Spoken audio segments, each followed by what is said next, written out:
사도행전 9장 보십시다. 사도행전 9장 15절부터 18절까지 우리 한 목소리로 같이 읽겠습니다. 시작. 그러나 주께서 그에게 말씀하시기를 네 길을 가라. 이는 그가 내게 있어 이방인들과 군왕들과 이스라엘 자손 앞에서 내 이름을 짊어질 택함 받은 그릇임이라. 그래서 그가 내 이름을 위하여 얼마나 큰 일들을 겪지 않으면 안 되는지를 내가 그에게 보여주고자 하느니라 하시더라. 그리하여 아나니아가 그 길로 가서 그 집에 들어가 그에게 손을 얹고 말하기를 사울 형제여, 그대가 오는 길에 그대에게 나타나셨던 주 곧 예수께서 나를 보내시어 그대로 하여금 눈을 뜨게 하고 성령으로 충만해지게 하도록 하셨다고 하였더라.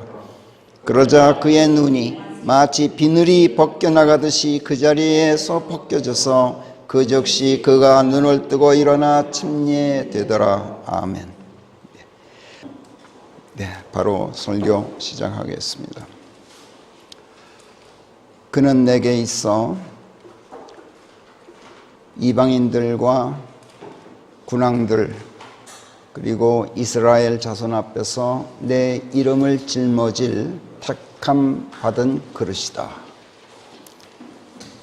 아나니아에게 바울을 두고 예수님께서 이렇게 말씀하셨죠. 택함 받은 그릇, 영원히 깨지지 않는 그릇, 이런 뜻이겠습니다. 사울아 사울아 네가 어찌하여 나를 핍박하느냐. 네 시옵니까? 나는 네가 핍박하는 예수다.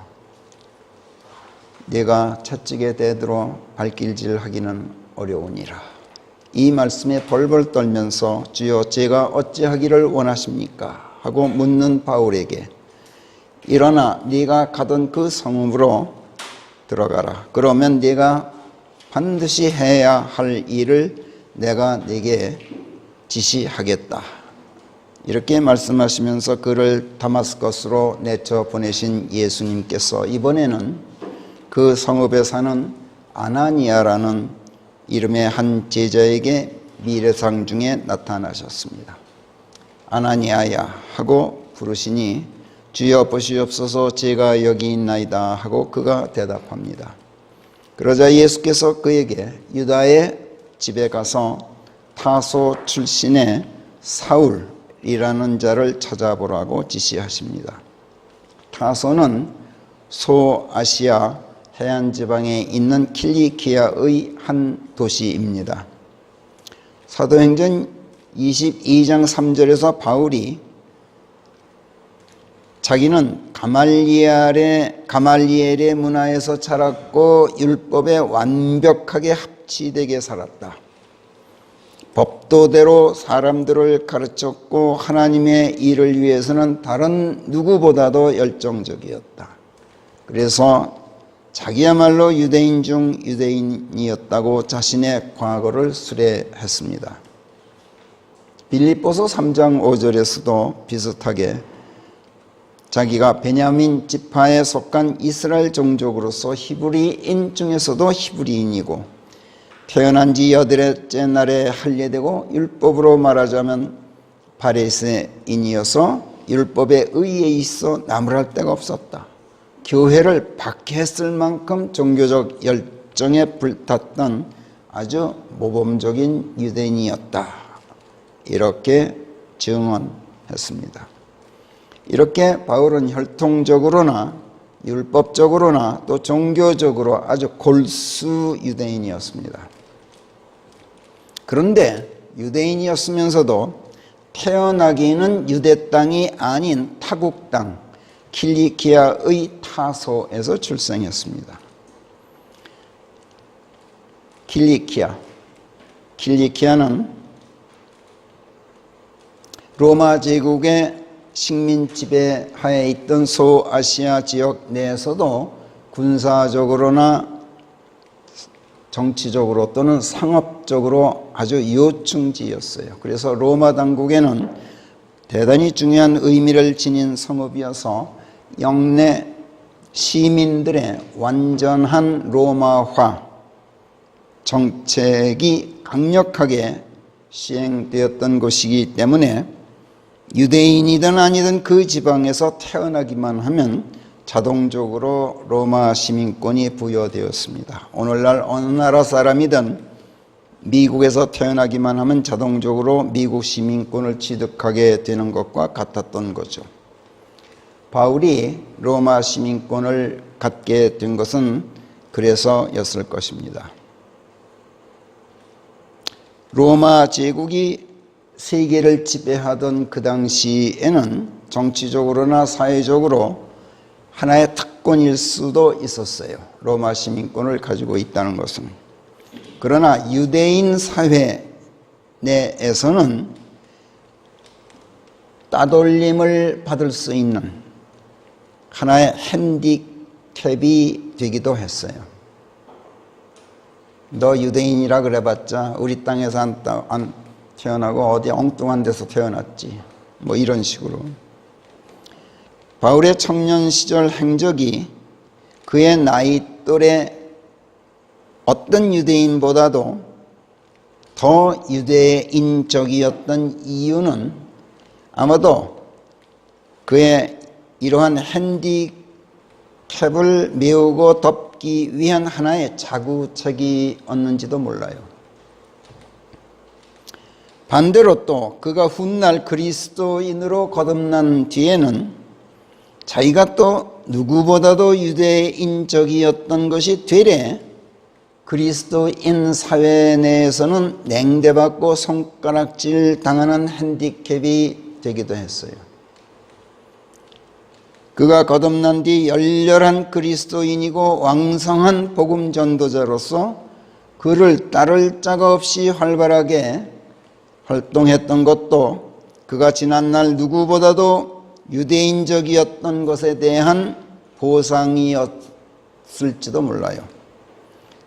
또 하나의 반작용이었을 수도 있고 어찌 보면 그리스도인 교회 내에서 배척당하지 않기 위한 일종의 생존 본능에서 나오는 자구책이었을 수도 있어요.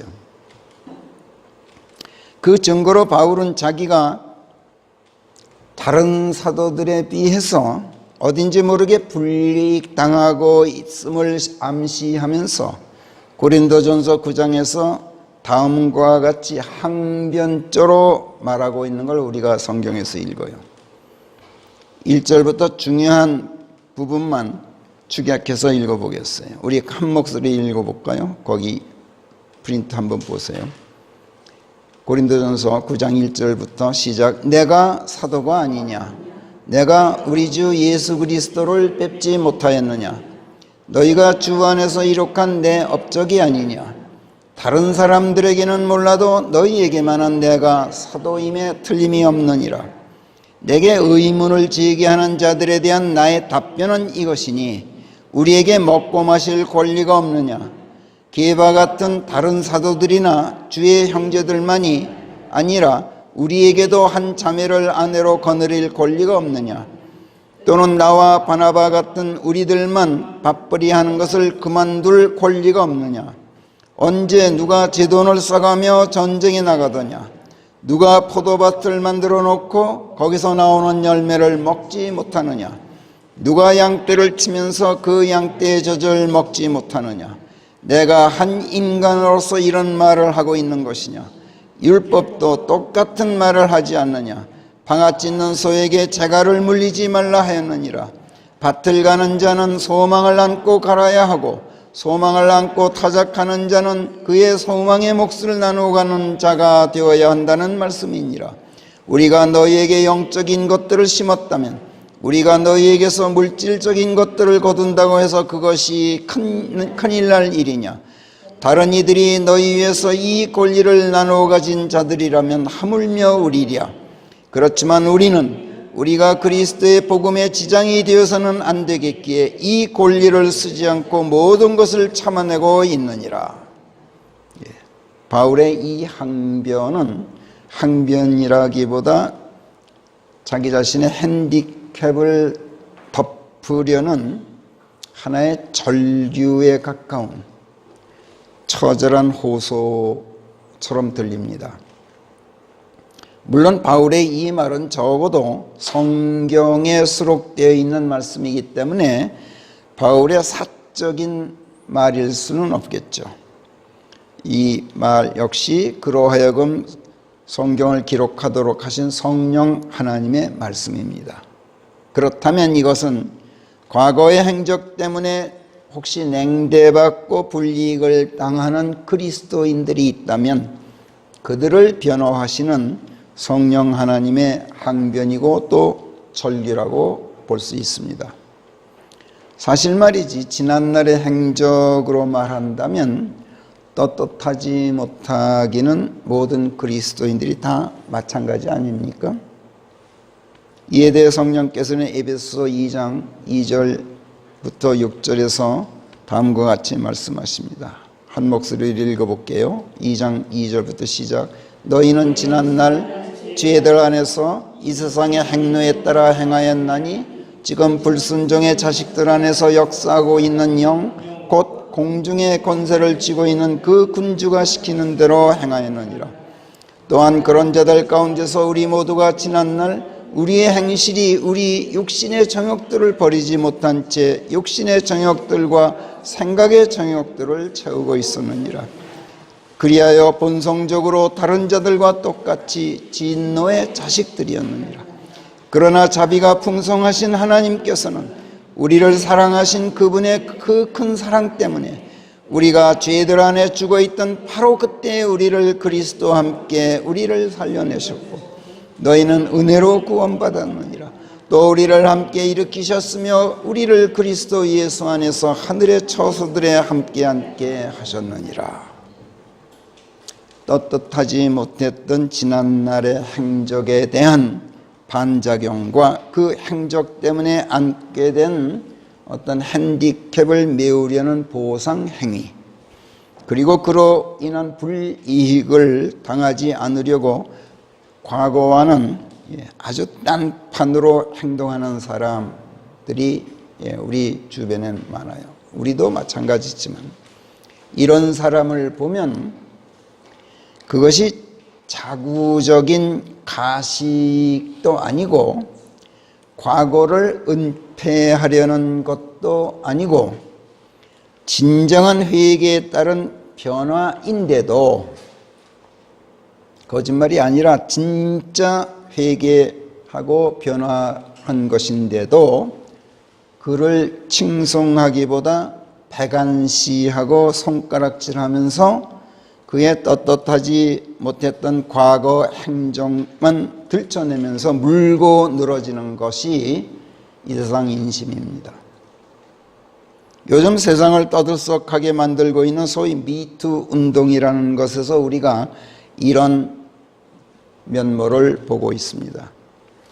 성추행 내지 성폭행을 나도 당했어 하고 여성들이 들고 일어나서 사회에 고발하는 운동 말인데 정치인이건 권력은 문인이건 연극계 사람이건 학교 선생이건 종교계 인사건 법조인들이건 이 운동으로 고발된 사람들 가운데에는 이런 성추행 성폭행을 상습적으로 해온 아주 악질적인 사람들로 물론 있을 거예요. 그렇지만 그 가운데에는 떳떳지 못했던 그 과거 행적을 진정으로 뉘우치고 과거와는 딴판으로 돌이킨 사람들, 그리고 크게 변화된 사람들도 없지 않을 겁니다. 그렇지만 세상은 그런 것 가리지를 않습니다. 무차별적으로 물고 늘어집니다. 이런 경향을 세상은 띠고 있습니다. 이런 걸 우리가 보고 있어요. 이것이 현재로서는 성윤리 분야에서만, 성윤리 문제에만 국한되어 있지만 이것이 만약 전반적인 개인윤리 내지 사회도덕의 다른 분야로까지 확대된다면 미투 운동이 아니라 유투 운동으로 변질될 거예요. 나도 당했어가 아니라 너도 그랬다, 너도 그랬다,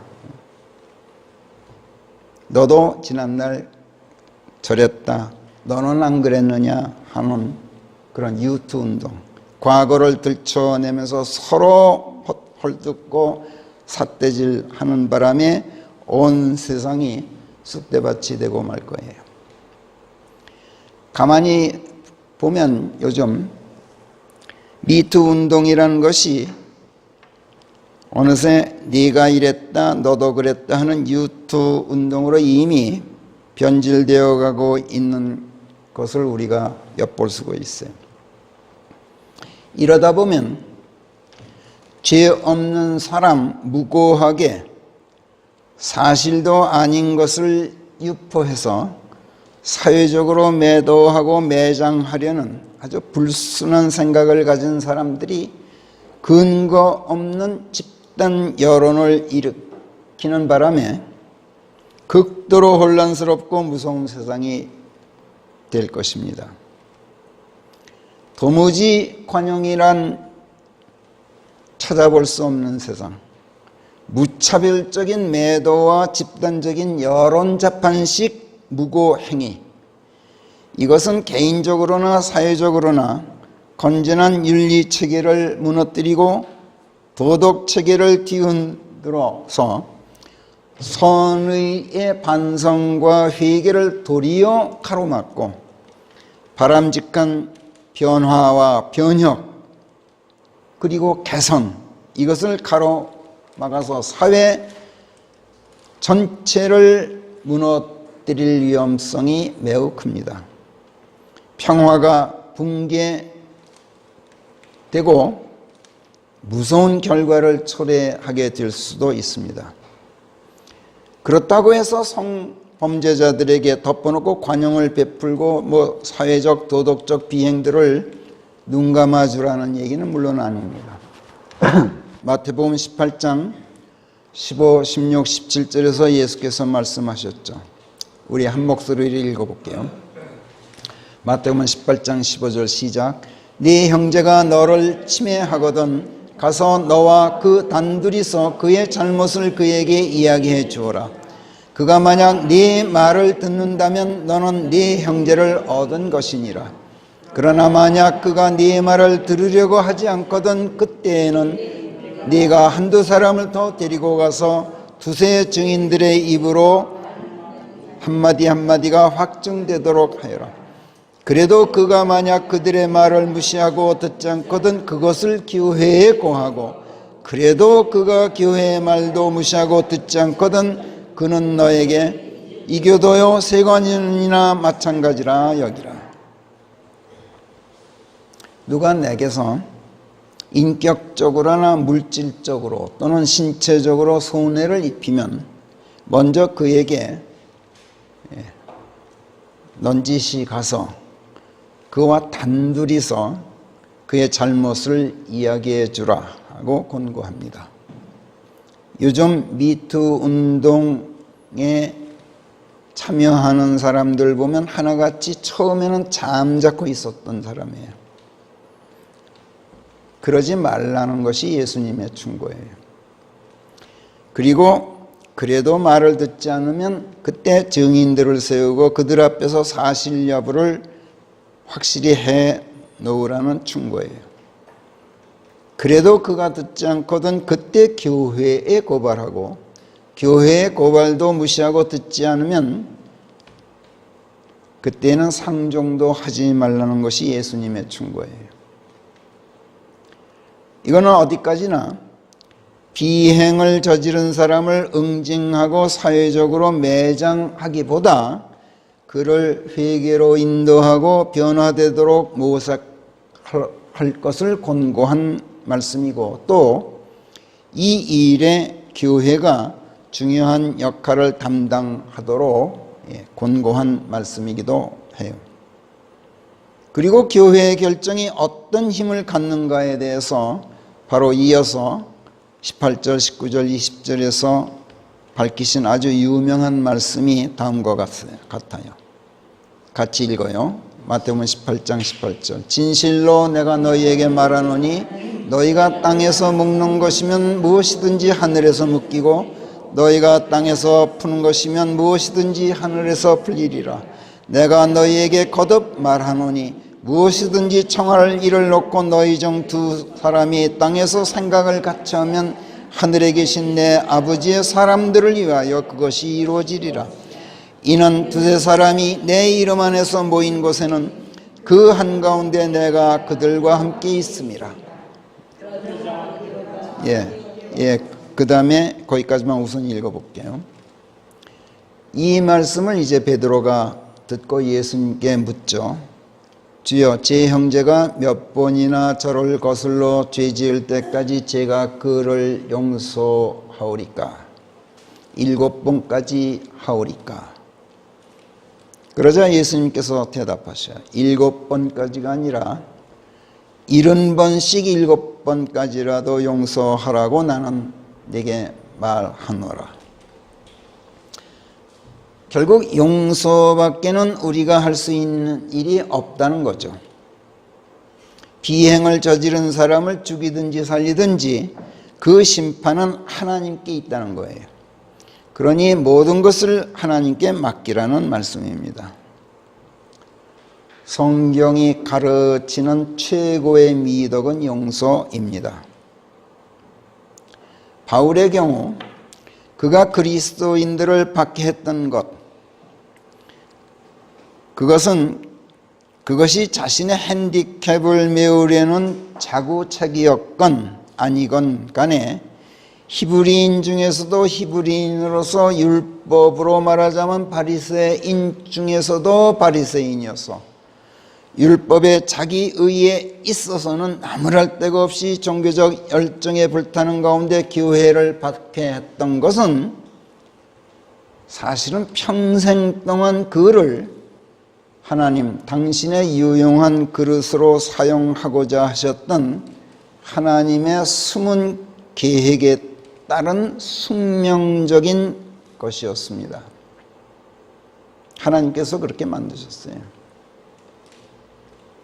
아무튼 바울은 유대인 사회의 본고장이 아닌 타국 땅에서 출생함으로써 태어날 때부터 나그네 신세였어요.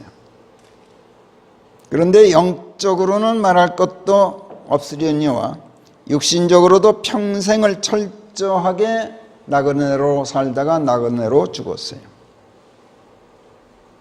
예수께서 아나니아에게 바울을 두고 내게 있어 이방인들과 군왕들과 이스라엘 자손 앞에서 내 이름을 짊어질 택함 받은 그릇이라고 사도행전 9장 15절에서 말씀하셨듯이 바울은 그리스도의 이름, 즉 하나님의 말씀들을 산지사방으로 포나를 하나의 그릇이 될 은명을 지고 태어났어요.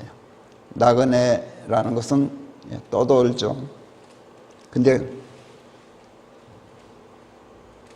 지게에다가 큰 항아리를 얹고 떠돌아다녀요. 그 항아리 속에 예수 그리스도의 이름, 하나님의 말씀을 담고 있어요. 그걸 짊어지고 퍼나르는 거예요. 그 말씀을. 그런 그릇으로 태어나 그런 그릇으로 충성을 다하여 살다가 죽었어요. 죽은 뒤에도 영원히 깨지지 않는 그런 하나님의 그릇으로 남아 있어요. 지금까지도. 그릇, 음식을 담는 용기죠.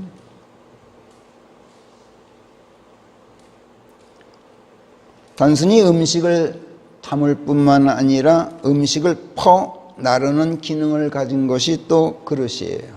그렇죠? 내가 음식을 그릇에 담아서 옆집에도 갖다 주고 이웃집에도 갖다 주죠. 이 교회에도 가져오시고. 여러분들 가정에는 그릇이 얼마나 있습니까? 저는 취미가 젊었을 때부터 그릇 사는 거였어요. 그릇 가게 지나가면 그냥 못 지나갔어요. 뭐 한 개라도 사지. 그 여자가 할 일인데 저는 취미가 그랬어요.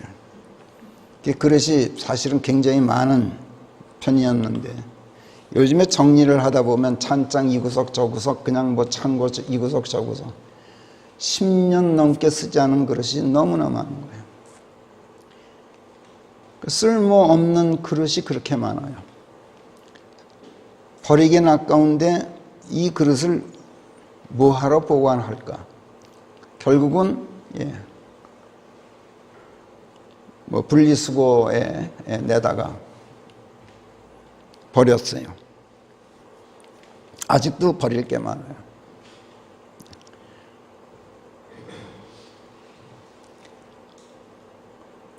그릇이 음식을 담는 기능을 하고 음식을 퍼나르는 기능을 제대로 못하면 이런 신세가 돼요. 갖다 버린단 말이에요. 우리는 하나님의 택함 받은 그릇으로서 과연 그런 신세가 되어 있지 않은가? 택함 받은 그릇이 아니라 버림받은 그릇이 될 수도 있는 거예요. 그것이 오늘 설교 제목이에요. 예수님께서 요한복음 6장에서 역사를 하셨죠.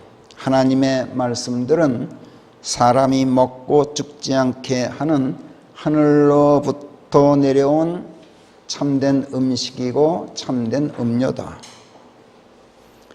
이렇게 말씀하셨어요.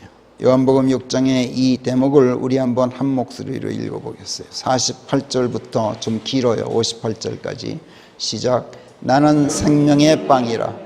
너희 조상들은 광야에서 확실히 만나를 먹었는데 그러고도 죽었느니라. 이것이 하늘에서 내려온 빵이니 곧 사람이 먹고 죽지 않게 하는 것이라. 내가 하늘에서 내려온 살아있는 그 빵이니 어떤 사람이라도 이 빵을 떼어 먹으면 그가 영원히 살게 되느니라. 그런데 내가 주고자 하는 그 빵은 나의 살이니 내가 이것을 세상의 생명을 위하여 주고자 하노라.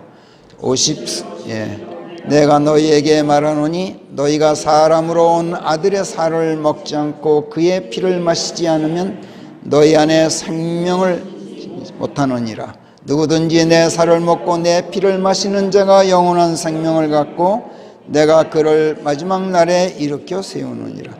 그래서 내 살은 참된 음식이요 내 피는 참된 음료인 것이라. 내 살을 먹고 내 피를 마시는 자는 내 안에 거하고 내가 그의 안에 거하느니라.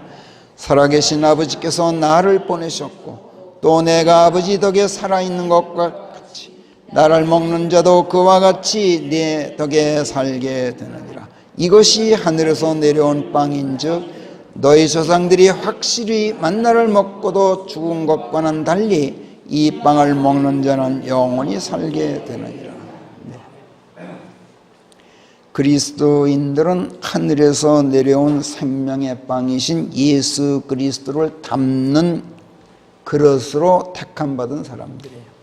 또 그분의 말씀들을 담는 그릇으로 택함받은 사람들이에요. 하나님의 그릇이에요.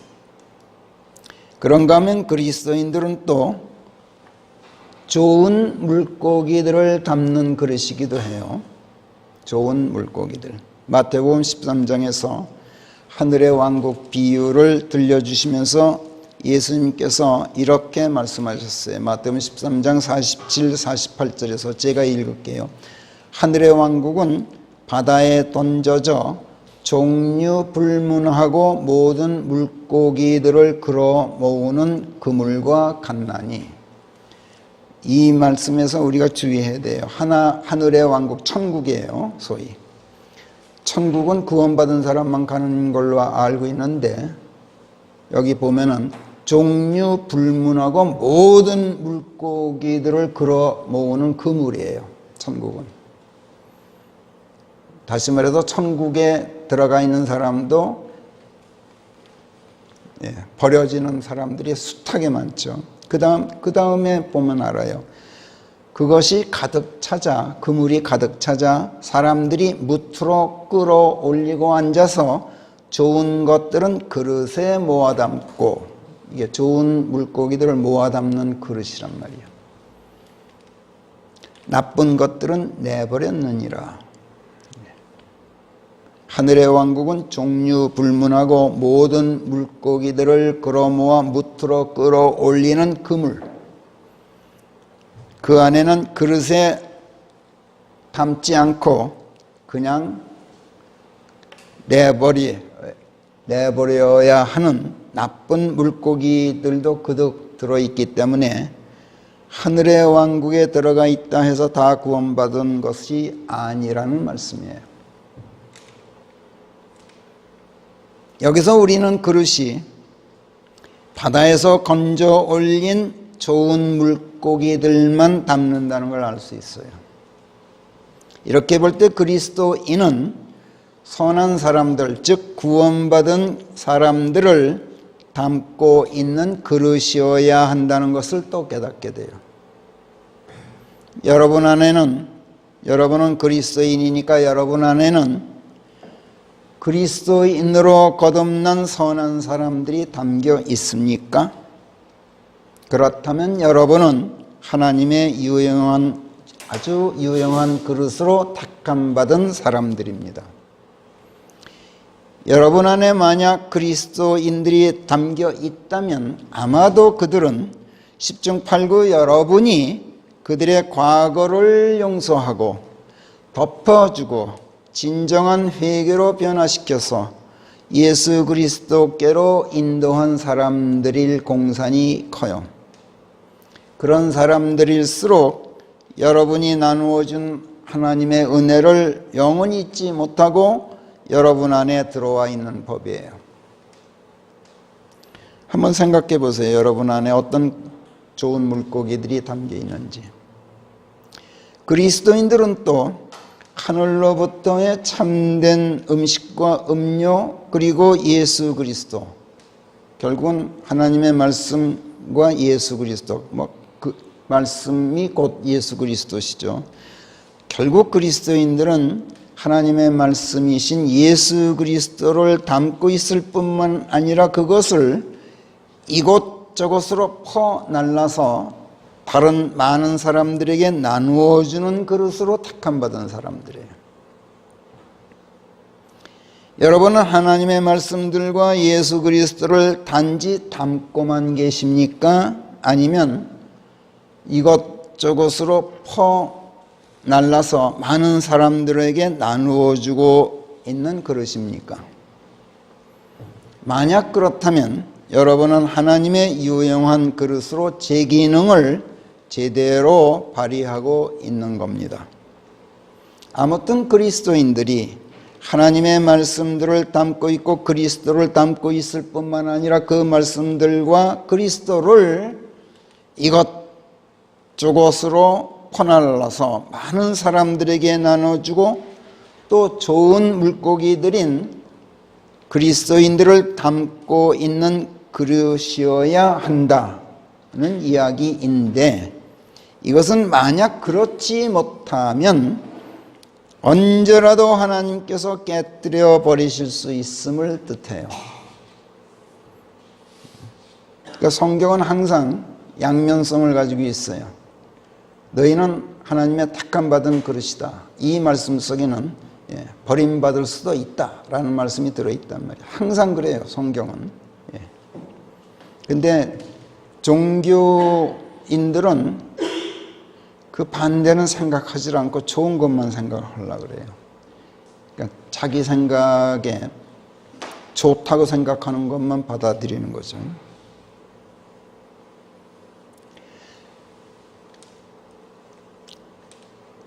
하나님께서 그릇을 택하셨다는 것은 그릇을 만드셨는데 만들고도 택해 쓰는 그릇이 있다는 얘기예요.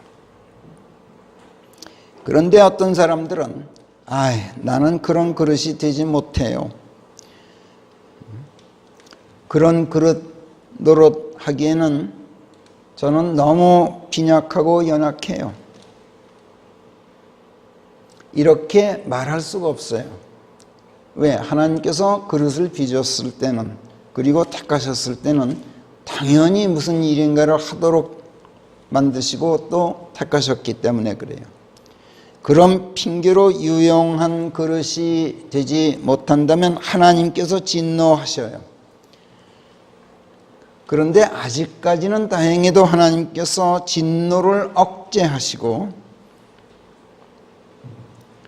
지금이라도 하나님께 쓰임받는 유용한 그릇으로 기능할 것을 성령께서 로마서 9장 21절 22절에서 다음과 같이 촉구하셔요. 같이 읽어볼게요. 로마서 9장 21절 시작. 토기장이가 진흙 주무를 권세가 없어서 똑같은 흙반죽으로 어떤 것은 귀한 그릇으로 빚고 어떤 것은 천한 그릇으로 빚지 못하겠느냐. 만약 하나님께서 당신의 진노를 나타내시고 당신의 권세를 알게 하시려고 깨뜨려 버려도 좋을 진노의 그릇들인데도 그것들을 많은 오래 참으심으로 참아 오셨다면 어쩔 셈이냐. 만약 지금이라도 하나님께서 당신의 오래 참으심을 거두시고 진노하신다면 우리는 버림받고 깨진 그릇 신세가 될지도 몰라요. 우리가 이렇게 될 수 없죠. 그렇다면 어떻게 해야 우리가 택함받은 대로 하나님의 말씀들과 예수 그리스도를 가득히 담고 있고 또 생명을 나누어주는 하늘로부터의 그 참된 음식과 음료를 이곳저곳으로 퍼날라서 많은 사람들에게 나누어줄 수 있을까요? 뿐만 아니라 이것을 받아먹고 그리스도인으로 거듭난 많은 사람들, 즉 좋은 물고기들을 우리가 담고 있는 그런 그릇이 될 수 있을까요? 이에 대해 성령께서는 이 그릇을 성결하고 거룩하게 유지하라 이렇게 권고하셔요. 데살로니가전서 4장 1절부터 8절까지가 그 말씀이에요. 같이 읽어요.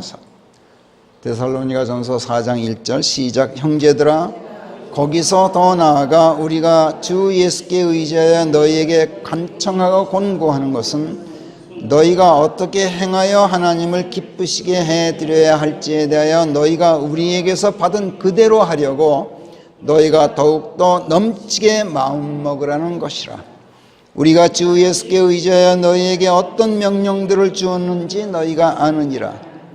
정녕 이것이 하나님의 뜻이니 곧 너희가 성결하게 되는 것, 이로써 너희로 음행을 끊도록 하는 것, 그리하여 성결과 존귀 안에서 자기 그릇을 어찌 소유하고 있을지를 너희 각 사람이 알도록 하는 것, 즉 하나님을 알지 못하는 이방인들처럼 그것을 강한 욕망의 정욕 안에서 소유하고 있지 않게 하는 것이라. 실로 하나님께서는 우리를 비루함이 아니라 거룩함에 이르도록 부르셨느니라. 그러므로 이것을 경시하는 자는 사람을 경시하는 것이 아니라 당신의 거룩하신 영까지 우리에게 주신 하나님을 경시하는 것이니라. 하나님을 알지 못하는 이방인들처럼 세상 욕망으로 그릇을 채우고 있으면 하나님께 성결하고 거룩한 그릇이 되지 못해서 하나님의 말씀들과 그리스도를 담을 수가 없다는 거예요. 그러니 생명을 주는 참된 음식과 음료를 퍼나르는 그릇이 될 수가 없죠. 빈 그릇이니까. 또 그렇기 때문에 우리를 통해 구원받은 좋은 물고기가 된 사람들을 담고 있는 그릇일 수도 없죠. 이런 얘기예요. 이렇게 되면 이건 하나님을 경시한 거라는 거예요.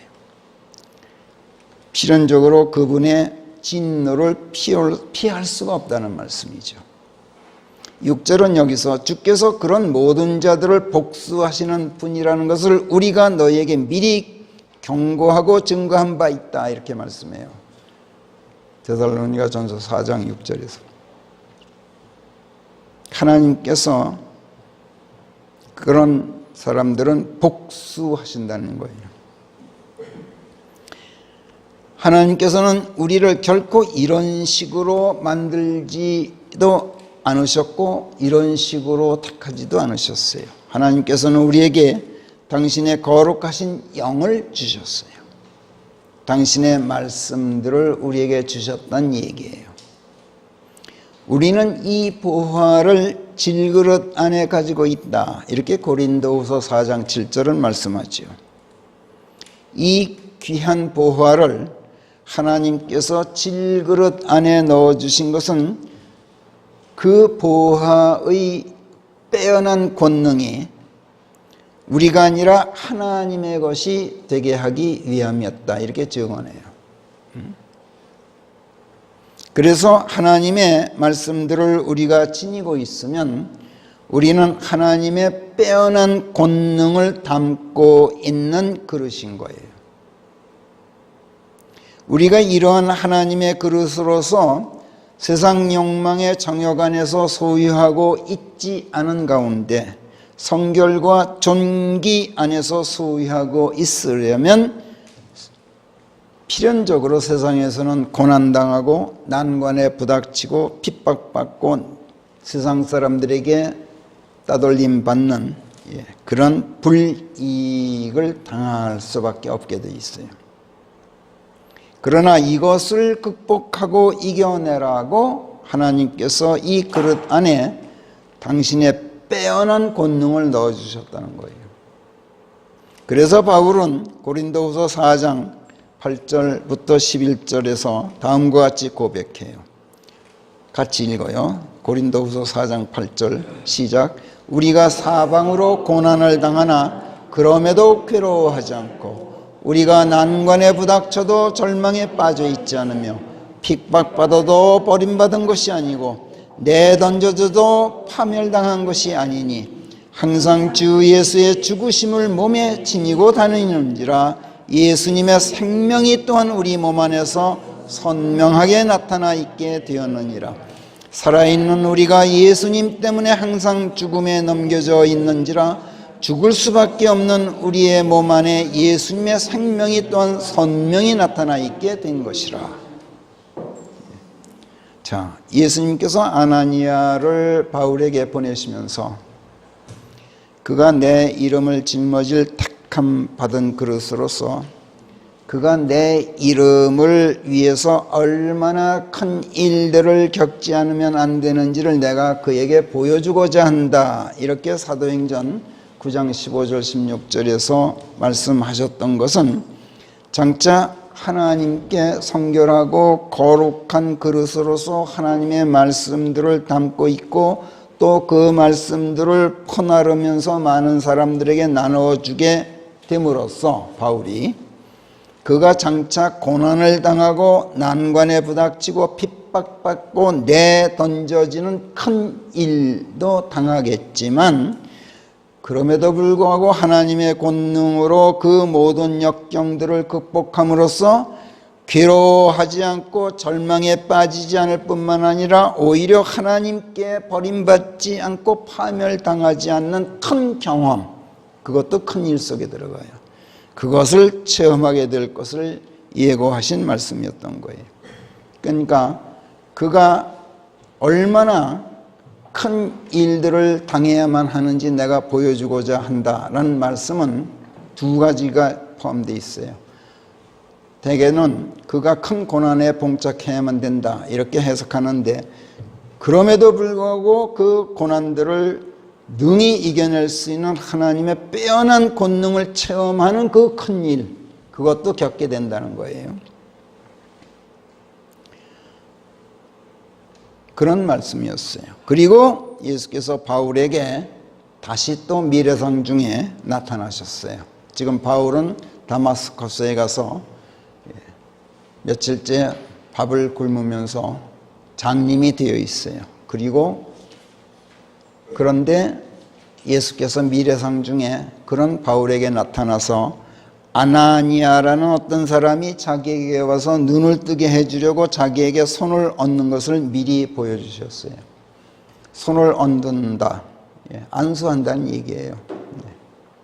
안수가 뭐라 그랬어요?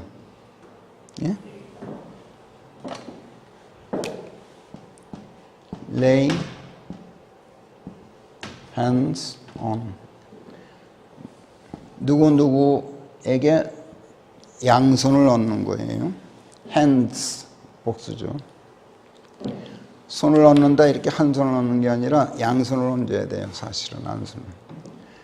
그런데 lay hands on이 또 무슨 뜻이라 그랬어요? 예? 예. 체포한다는 얘기야. 꼼짝 못하게, 옴짝달싹 못하게 붙잡는 것. 겟세마네 동산에서 예수님이 체포당하셨을 때 대제사장이 보낸 병졸들이 예수님께 lay hands on 했어요. 손을 얹었어요. 안수했다가 아니라 체포했단 말이에요.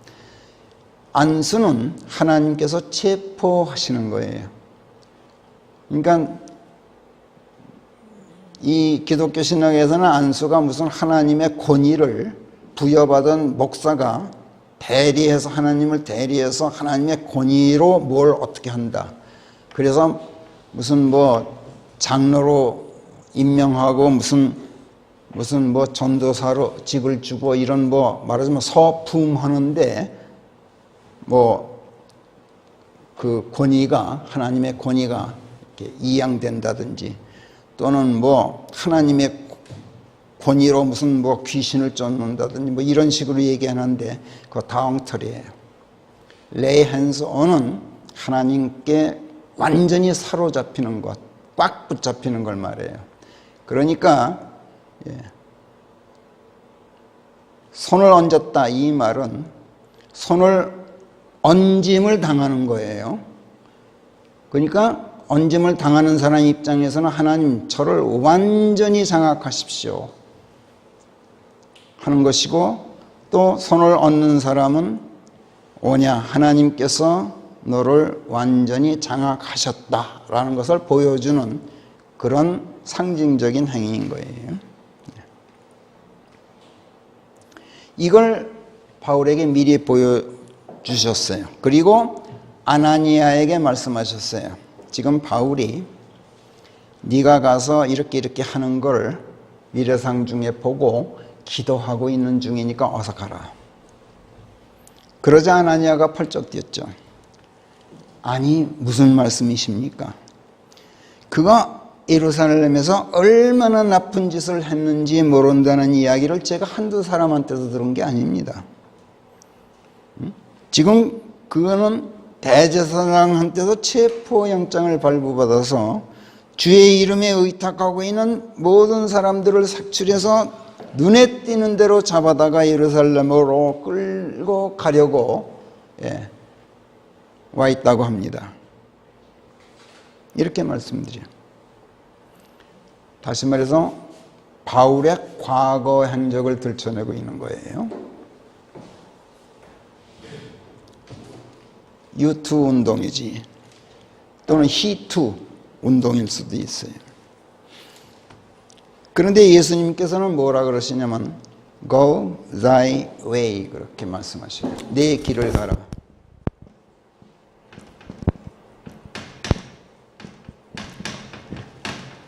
이 킹제임스 성경 아니면은 이런 맛을 못 살려요. 지금 예수님께서 누구에게 어떤 사명을 맡기시고 당신이 해야 할 일을 시키시는 거예요. 그러니까 내 길이 아니라 내 길이에요. 예수님의 입장에서. 그렇잖아요. 그러니까 내 길을 가라 이렇게 해야 맞는 말이에요. 그런데 이걸 네 길을 가라 이렇게 말씀하셔.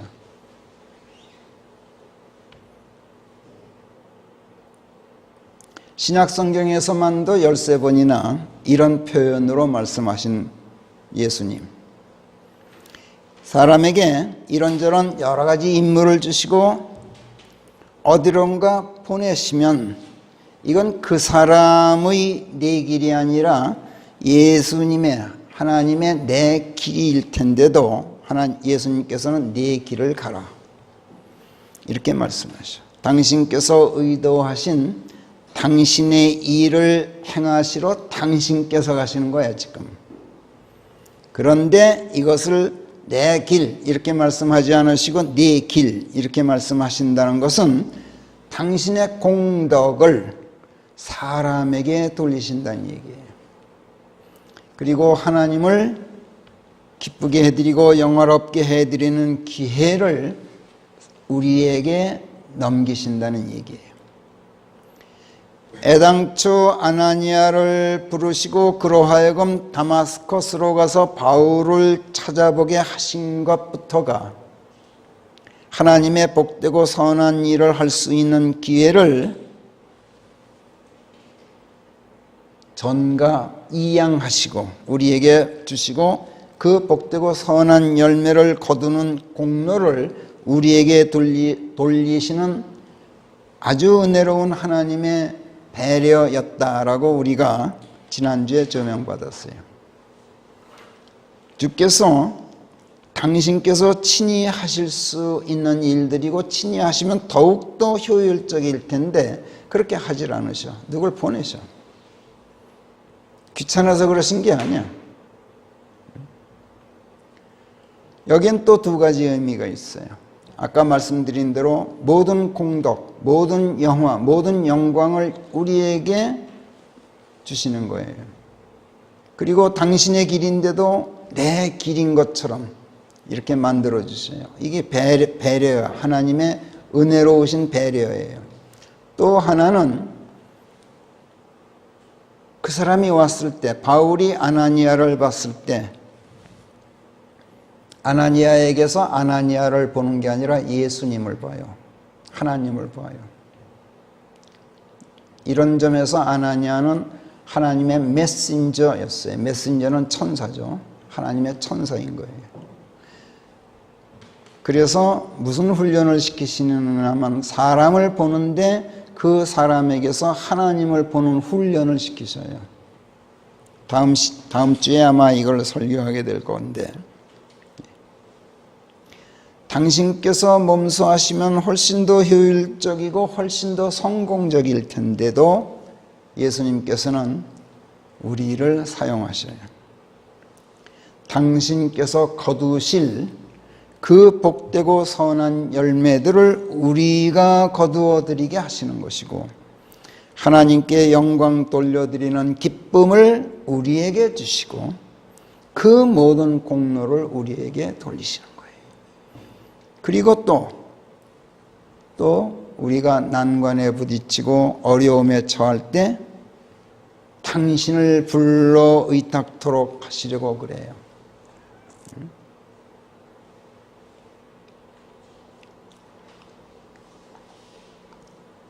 그리스도인들은 예수님의 길을 가는 사람들이에요. 이것은 은혜로우신 하나님의 깊은 배려라는 것. 그와 동시에 그렇기 때문에 우리가 하나님의 일을 할 때 필연적으로 봉착하게 되는 난관에서 하나님의 이름에 의탁하지 않을 수 없게 하시는 그런 생각이 그 배려 속에 또 담겨 있는 걸 우리가 알 수 있어요. 이것을 아나니아가 즉각 깨달아서였을까? 아나니아가 그 길로 일어서서 다마스커스로 갑니다. 그리고 거기에 사는 유다라는 사람의 집에 들어가서 바울을 만납니다. 그리고 그에게 손을 얹고 말합니다.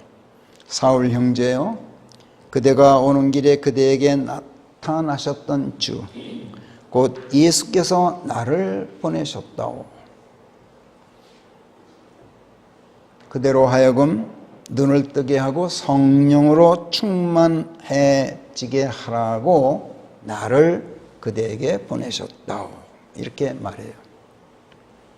자, 아나니아를 예수께서 보내셨을 때 예수님께서는 뭐라 그러셨냐면, 바울, 그는 내 이름을 위해서 얼마나 큰 일들을 겪지 않으면 안 되는지 그걸 내가 보여주고자 한다. 이렇게 말씀하셨지 성령으로 충만해지게 하라고는 말씀하지 않으셨어요. 그렇죠? 한마디도 그런 말씀은 없어요. 그렇다면 아나니아가 말을 변질시킨 걸까요? 그럴 수가 없죠. 우리 그리스도인들이 예수 그리스도의 이름을 위해서, 즉 하나님의 말씀들을 퍼날라서 많은 사람들에게 나누어지는 일을 하면서 많은 고난에 처하고 난관에 부닥치고 박해받는 큰 일들을 겪을 때 그 모든 역경을 이겨내는 힘, 그 힘이 오직 성령 충만함에서 나온다는 걸 알 수 있어요.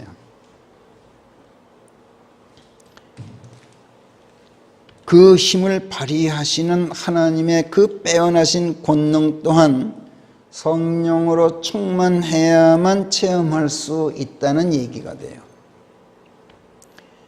무엇이 성령으로 충만해지는 것이라고 우리가 배웠습니까?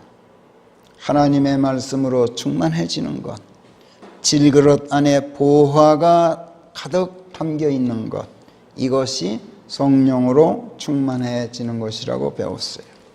우리가 하나님의 그릇으로 택함받은 것은 하나님의 말씀으로 가득 채워져 있으라고 택함받은 것이에요. 이 그릇이 성령으로 충만하면 여러분, 세상 욕망이 담길 여지가 없어요. 이 그릇이 성령으로 충만해지면 다른 사람의 과거를 들춰내는 비열한 생각이 담길 여지가 없어요. 이 그릇이 하나님의 말씀으로 가득하면 사랑과 기쁨, 평강과 오래 참음, 선함과 다정함과 믿음, 그리고 온유와 절제가 가득하게 돼요. 그래서 모든 것을 수용하고 모든 것을 감내하고 모든 것을 참고 견디는 힘이 생겨서 죄 지은 사람을 70번씩 7번이라도 용서할 수 있는 관용, 그 너그러움이 생겨요. 이 그릇이 하나님의 말씀들로 가득하면 그 말씀들이 넘쳐 흘러서, 넘친다는 표현이 성경에 굉장히 많죠. 이 잔이 넘치나이다. 이건 가득 많다라는 뜻이 아니에요. 하나님께서 일부러 넘치게 하셔요. 왜? 넘쳐야 퍼져나가니까. 그 말씀들이 넘쳐 흘려서 많은 사람들이 저절로 나누어 갖게 돼요. 하나님께서는 이런 질그릇은 아무리 천박한 질그릇이라도 절대로 깨뜨리질 않으셔요. 그리고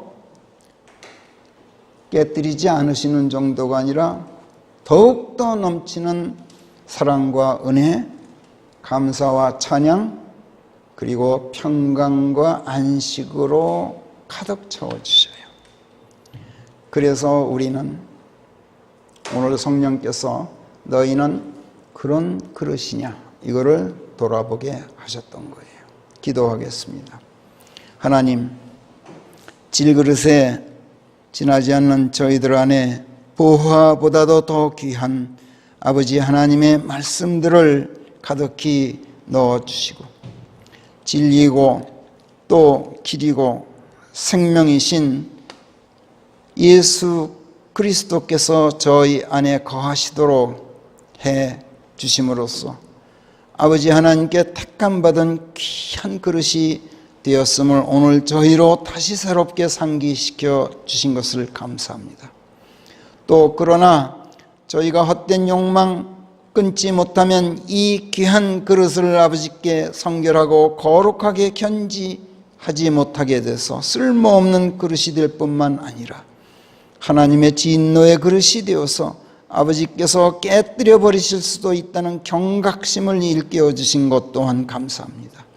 하나님, 부디 저희들로 언제까지나 아버지의 말씀들로 가득 차게 하셔서 성령 충만함을 잃지 않게 해 주시옵소서. 또 이로써 우리 이 그릇이 성령으로 충만하면 세상 욕망 담길 여지가 없다, 이 그릇에 비루한 생각이 담길 여지가 없다 하신 그 말씀대로 또 그런 여지 없이 오직 사랑과 기쁨, 평강과 오래 참음, 선함과 다정함, 믿음과 온유와 절제가 가득할 수 있다 하신 것만큼 하나님, 저희들을 그렇게 해주셔서 저희가 언제 어느 경우에 어떤 사람들 앞에서나 모든 것을 수용하고 모든 것을 감내하고 모든 것을 참고 견디는 힘을 견지할 수 있도록 지켜주시옵소서. 그리하여 아버지 하나님의 오래 참으심이 결코 헛되지 않도록 해주시옵소서. 아버지 하나님의 은혜와 주 예수 그리스도의 사랑과 성령 하나님의 넘치는 권능 속에서 감사와 찬양, 평강과 안식을 누리는 저희들이 되도록 해 주시옵소서. 병 앓는 자가 병고의 아픔을 딛고 영으로나 육으로나 건강을 되찾게 해주시고, 혼이 약하고 마음이 연약한 자가 고난과 난관의 시련을 거쳐서 공고한 믿음을 다시 쌓게 해 주시옵소서. 감사하고 모든 것을 온전히 의탁하며 우리 주 예수 그리스도의 이름 안에서 기도하옵나이다. 아멘.